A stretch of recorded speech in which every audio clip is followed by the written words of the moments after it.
17 বছর SB news 24 TV. Chittagong ৮ Boalkhali Chandgaon আসনে ১০ দলীয় ঐক্যজোটের মনোনীত প্রার্থী পরিবর্তন করে স্থানীয় জনসমর্থিত প্রার্থী ডাক্তার আবু নাসেরকে মনোনয়ন দেওয়া অথবা আসনটি উন্মুক্ত ঘোষণা করার দাবি জানিয়েছেন বোয়ালখালীবাসী।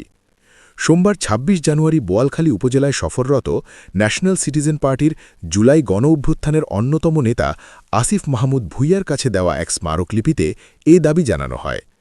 বোয়ালখালী উপজেলার সর্বস্তরের জনসাধারণের পক্ষে দেওয়া ওই স্মারকলিপিতে অভিযোগ করা হয়, স্থানীয় জনমত উপেক্ষা করে এ আসনে এনসিপি থেকে জুবাইরুল আরিফকে মনোনয়ন দেওয়া হয়েছে, যিনি এই এলাকার ভোটার বা স্থায়ী বাসিন্দা নন।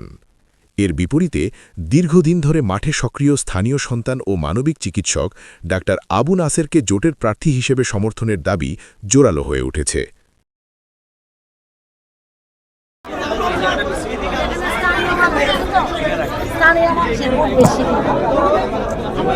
স্থানীয় মানুষেরা চাইবে স্থানীয় মানুষকে আমি কোনো মুহূর্তে জুলাই বিক্রি হতে দিব, এটা আমি চাই না। আমার মতো একটা ফ্যামিলি, আমি জানি না আত্মীয় আছে কিনা, জুলাইয়ের কাছে আমরা বিক্রি হয়নি, জুলাইয়ের জন্য কারো কাছে বিক্রি হয়নি।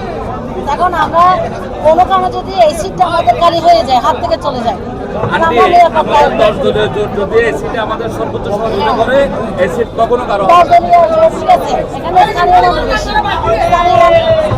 দলীয় জোটের ভোট হচ্ছে 20%, স্থানীয় হচ্ছে 80%। এখন আপনারা যখন দাঁড়াবেন আগের থেকে একটু পরিচিত হওয়ার দরকার ছিল, এখন কেউ তো চিনে না।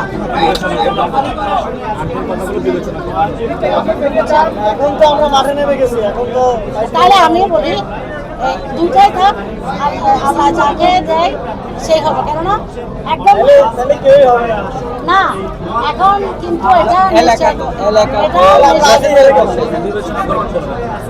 এটা নিশ্চয়তার বাইরে চলে যাচ্ছে।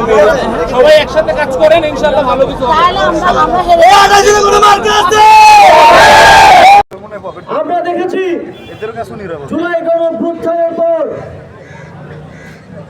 ঠিক 5ই আগস্টের আগে 17 বছর যেভাবে এদেশের মানুষকে অত্যাচার, নিপীড়ন, গুম, খুন, জেলখানায় অত্যাচার করা হয়েছে, তার একটা ডেমো আমরা গত 16 মাসে দেখেছি।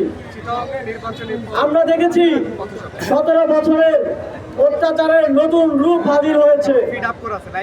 আমরা দেখেছি কিভাবে গ্রামের অলিগলি থেকে শুরু করে শহরের অলিগলি বাজার থেকে শুরু করে